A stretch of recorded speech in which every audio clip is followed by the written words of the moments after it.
Hi everyone, it is the 28th of October 2024. I just got a message from on my phone from the post office saying that there's a parcel for me. So it'll be the new MotoLights that I've been ordered about a month ago. They said it would be about the end of October, so it was pretty accurate. So I'm looking forward to going and fetching them and then figuring out how I'm going to install them. I have already got the, because I have the Triumph Tiger, they haven't developed what they call a motor can. Lone Ranger has developed motor can for, I think it's obviously BMW, maybe KTM and a few others. They didn't have one for Triumph, so they recommended getting the Hex Easy Can. I've actually got that. I've actually hooked it up to my computer and installed the software and actually try to configure it the way I think I want it going forward. So I need to install that. I also got an adapter for the ADV. On the Triumph, the EasyCan has to plug into the ADV-2 plug. So I also wanted to be able to plug in my ADV link without having to disconnect the EasyCan, so that's why I've got this 1:2 adapter, so I can actually have the EasyCan and the ADV link connected at the same time. Anyhow, I'm going to make use of my lunchtime now to go and fetch the package, and I'll show you guys what it's like when I get it home. Cheers. Hey all, I've just come back from picking up the package at the post office. Here it is here. It's fairly weighty, so I'm going to stick it on the scale and see what it comes out at.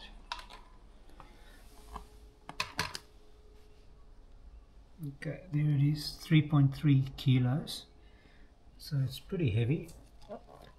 Anyhow, I've just got to go back and finish work, just at lunchtime at the moment, but once I'm finished work I will do what is traditionally known as an unboxing. I have to find a knife that can actually cut. I've got no fancy knife like some other people have, but I'll show you what's in the package, and maybe we'll have a look on the bike to see where I could probably fit it. Maybe you guys can give me some ideas as to what you think, and then I'll make a separate video of me fitting it and maybe doing some final configuration to get it the way I want to keep it for on the road. Chat to you later. The work day is over, so I'm back again. I think I'm going to open up the box now. Just got a few things going on here at the moment. Just give you a quick show. So I've been trying to figure out a way of getting my DJI Mic 2 into my helmets. People have suggested, sticking them on the outside, but I'm not too keen to do that. So spend a bit of the time on the weekend, trying to 3D print something that I could stick the mic into and then attach to the helmet. This is the second iteration. It actually fits nicer. That all goes in there. I've got some Velcro on the back, and then that is shaped so that it actually, this is the shape on the helmet where the air flows through. It's actually shaped so that that will go on there.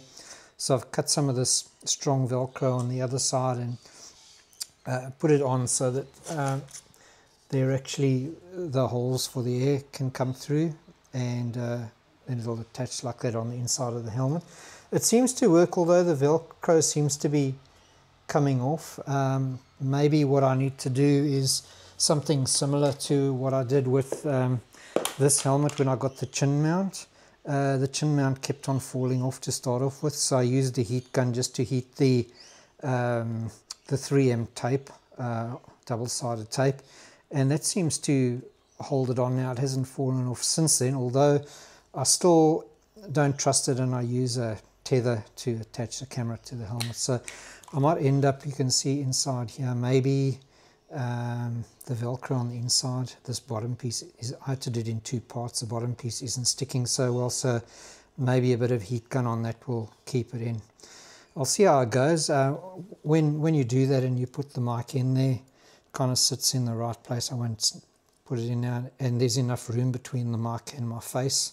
So it does, I think I've still got about a good centimetre between the mic and my face, so I'm hoping that'll work. Anyway, that aside, I actually have the box here, and I have a fancy deboxing knife, you know. Anyway, it's just an old pocket knife I found lying around and gave it a bit of a sharpen. Anyway, I'll open that in a sec. Okay, I'm back. I just had to put the display on to don't switch off so I can see what's going on. I put it to switch off while I'm actually riding my bike. Okay, now I'm not sure where the best spot is. I'm just gonna. And I'm not going to throw things around the table like I see a lot of people doing. I don't understand why people have got to throw stuff around. Maybe it makes them look rich. Fine if you got free stuff, right? This is not free stuff.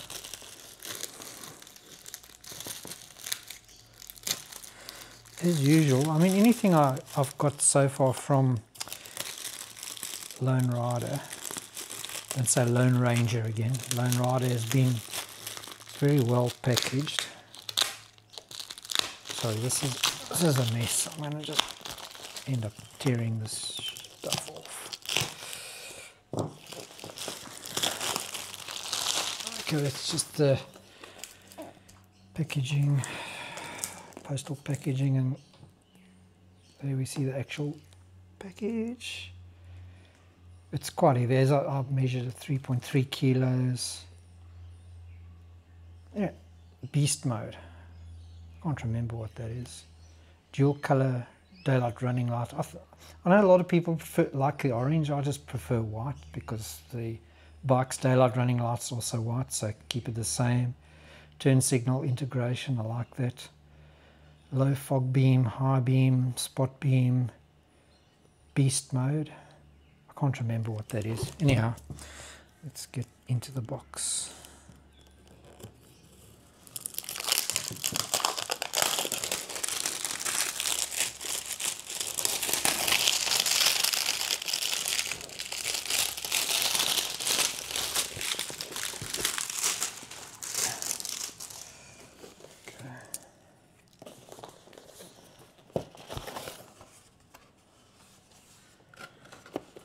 So this is getting lots of these stickers.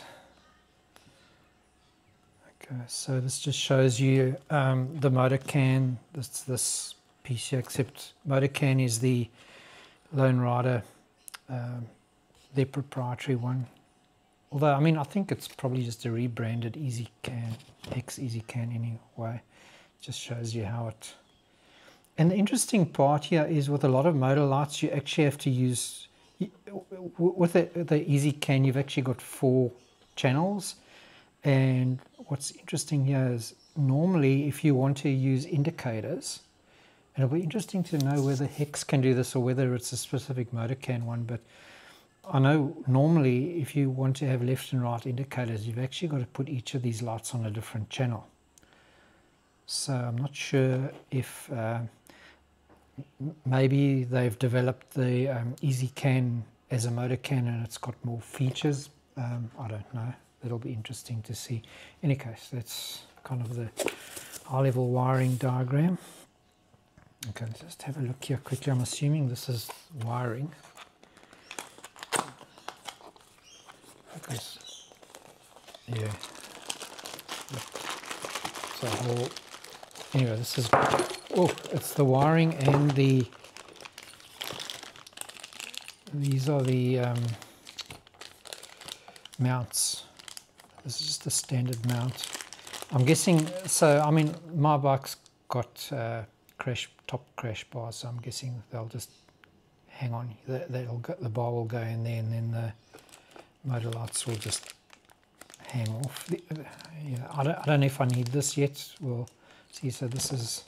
So you get 2 of these and 2 of these ones.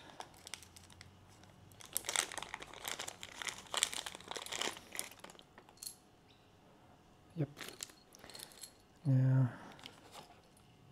I think this is a different option. I'm not sure how you would use the two together. And then you've got some tools and some rubber strips. I think they look like they're some strips, thin strips, thicker strips. Just take them out here. And I think there's some with some, there's some 3M, I'm not sure. Yeah, so you decide what thickness strip you want, and then you use the 3M to put it onto your crash bar. I'm assuming so that you don't have metal on metal, you would use whatever size you need to stick in there. And then these are the MotoLights. So they do come with a cover, which is quite nice. I'm not sure when you would, I mean, it's quite hefty, solid.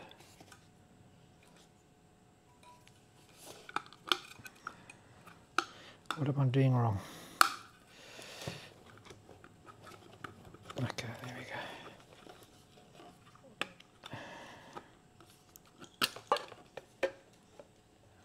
go. Pretty good looking. Okay, what I'm going to do is I'll just take one of them outside and show you what it looks like next to my bike, and maybe you guys can tell me where you think it's best to hang it. I won't make this video about hanging them. I'll make a separate video on how I put them on, but I think I'll take this to the bike now and just have a look at various options for attachment. Just one other thing before I go out to the bike. So this is the X Easy Can, and as you can see, it's got 4 different connectors on them, four different channels basically, because as I said, sometimes you have to use 2 for MotoLights, 1 for left, 1 for right, especially when you've got signaling involved and they're not working together. And this is the wire from the actual MotoLight, and I'm pretty sure they're just going to clip together. Yep. So the big difference, as I understand it, between, so this is the second generation. I think the first generation only had 2 wires per channel, and I think the big thing, I'll speak under correction, I may be wrong, I think the major thing for the upgrade to the second generation was that one of the wires actually required for dimming. So before you could only have all on or all off, but you couldn't choose the actual brightness that you wanted the light to be. So I believe that's the difference anyway. Let me know if I'm wrong. Okay, here we are in the garage, and there's my bike in front of you. So I'm thinking that I'll actually have this adapter. Let me just take it out the bag. I'll have this hanging on here. I don't know if there or here, or I don't know. I think some people put them low down. I think they'll get very dirty there. But I'm thinking here, and then having the MotoLight hanging off it. I don't know. I think some people put them, that's probably too close together. Maybe here. You don't want to put it too far out, because if you have an accident, you want the crash bar to protect the light as well. So maybe that's a good spot. I'm just worried about the angle there. Maybe they can. You'd want them hanging down like that, not like that. But I don't know. I guess I'm going to have to test it out and see. Maybe I'll hook it up quickly and just have a quick look. You guys let me know what you think as well.